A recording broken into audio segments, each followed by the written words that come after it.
Hello, my name is Joan Doyle. I'm an artist and library assistant, and I'm coming to you from the Canton branch of the Haywood County Library, and with a drawing lesson in perspective, where today we're going to learn two-point perspective.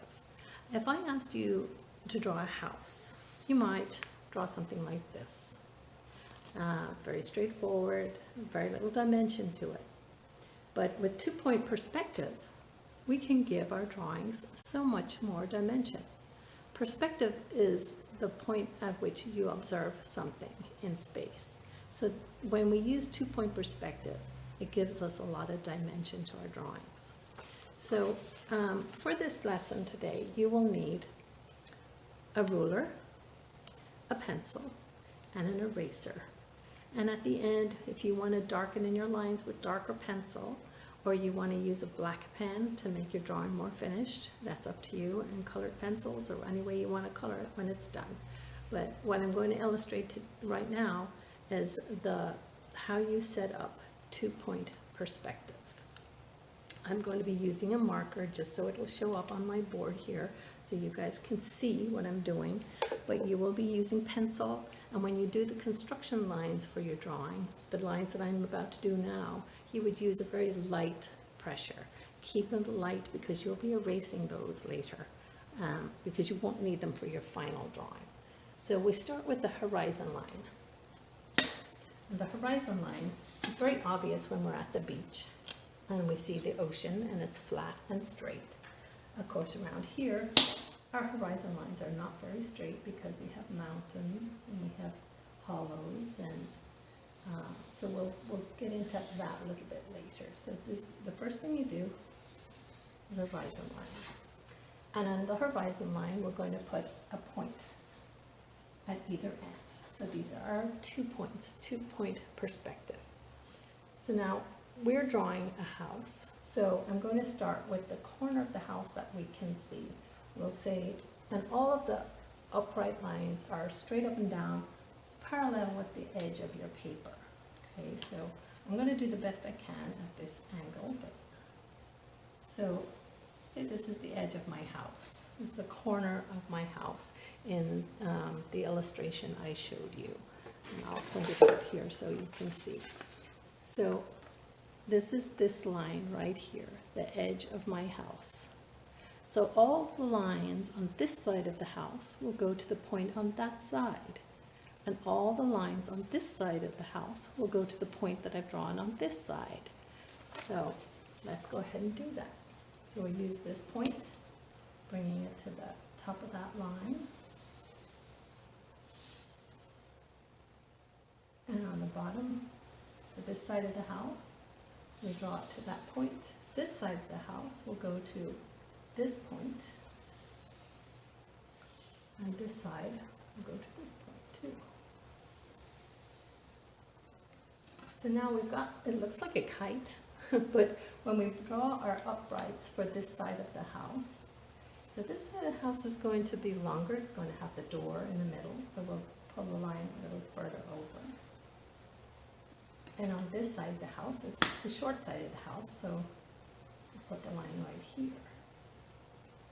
So now you can see you've got one side and two sides of the house. In order to make the peak, this gable end of the house, in order to know exactly where our point will be, we have to find the center of this side of the house. So in order to do that on any side, because it's hard to guess where's the middle of this, because it's disappearing in perspective. That's much further away than we think. So in order to find the center point, we put an X from corner to corner. And that will give us the center point of that wall, and we'll do the same on this side. Now these are all in your drawing will be done with very light pencil lines, because these can be erased afterwards. I'm doing it in black so you can see it. So we bring a straight line, again, parallel with the edge of our paper, or parallel with the side of the house. We draw a line straight up to get the gable point of our house. Let's make it taller than that. I'm going to make it a tall gable. So we bring that gable down to the corners.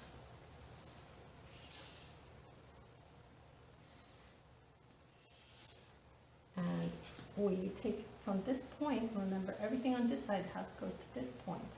So that gable will come down to here, which will give us the top of our house. And the other end of the roof part will be parallel with this line. This is the end of our house gable. Actually, we'll draw it out a little, extend it out a little bit, because it often does that on a house if you look at it. And this edge here will come out from that corner like so. And we'll bring that down on this side. And that line continues up like that. So that's, I'm going to shade this in so you can see that this is the gable end of the roof that's hanging out over the edge of the house. And then here I'll do the same thing, we'll just come a little bit beyond the house. It'll be parallel with this line here, something like that. So now you've got the roof of your house. I'm going to go ahead and color it in black so it will be more easily seen.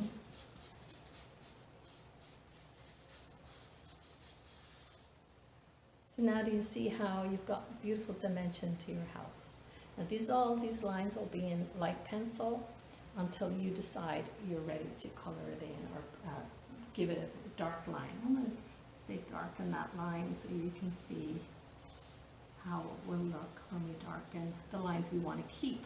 There's a lot of lines we don't want to keep. Okay, so that's the house. Right here at this center line is the center of this wall. See how much further back it is than you imagine because you're closer to this side. So when it comes to putting in your windows, we could maybe use this line as the base of the window that's in the gable, and we would do parallel lines going up from that one, and then this top line would go to our vanishing point over on the right vanishing point, and see how that looks correct.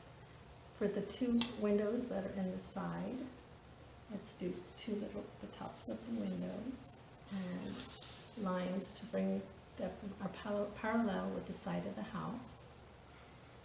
Really come down to there. We'll bring it below the horizon line, because that should actually be erased, but I can't because I'm using marker. And then the bottom of the windows, all the lines that go toward the horizon line on the right are on this side of the house. So now you've got two beautiful windows on the end of your house. Now if you want to put windows on this side that come to the same height, you would take your pencil and bring it over to this edge. And that's the point which would go to this point because the windows are on this side of the house. You draw your line. So let's say the top of your window, top of your door, top of your other window. And so they would be accurate from one side of the house to the other. We'll put a marker here. That line comes to this side of the house. Top of the window, and bottom of the window and bottom of this window. So now we've got our windows on this side. And the door goes all the way to the bottom. So now we've got windows, which we can, I said, when you have the lines you're happy with, you will darken them in either with a pen or just making it a heavier line with your pencil. But the first thing you would do when you get to this point is draw in your darker lines, and I'm going to show you. So there you've got your house. We have drawn a house with 2-point perspective. How much fun is that? So at this point you should have something like this. It should be pencil lines. You can see all the construction lines. I've begun to darken it in here with a dark pen, and once the pen is all done you can erase all of the lines and it should look something like this drawing. So now you've got your beautiful house and you've got your windows, and now I've left the horizon line on this one so we can see where we're going to draw our mountains. So, as I said, around here we don't have a straight horizon line, not like on the ocean. It's mountains, so it's going to be rolling hills. So I've gone ahead and drawn some rolling hills behind that house, and a pathway and fields, and maybe I'll put in a fence. And you see where the sun is. I put it up here in the sky. So when that helps too, to know where the sun is, so you can know where's the light going to be and where's the dark parts of my drawing going to be. So I've used pencil to darken in this side of the house, because the sun is on that side, so it's going to catch this part of the house, and it gives the house a lot of dimension to have shade like that. So when you're all finished with the penciling, you can go ahead and color it if you want, and see how much life comes to your house with shade and perspective. And when you've got that down, this idea of two-point perspective, you can draw things in space that have all kinds of dimensions. If something is up in the air, say it's a flying house, you draw it above the horizon line. This is the horizon line. This is above the horizon line, so you can see the bottom of it. And this box is below the horizon line, so you can see the top of it. And this is kind of like where we place our house. It's on the ground, above and below the horizon line. If it's sitting on the ground and we can't see the lid of it, it should be above and below the horizon line. If we can see the top of it, if it's a box on the ground, we can see the top of it, you would draw it below the horizon line. So these can all be drawn with two-point perspective. I hope you enjoyed this, and I hope you'll play with it and do all kinds of interesting things. So thanks for watching. Bye for now.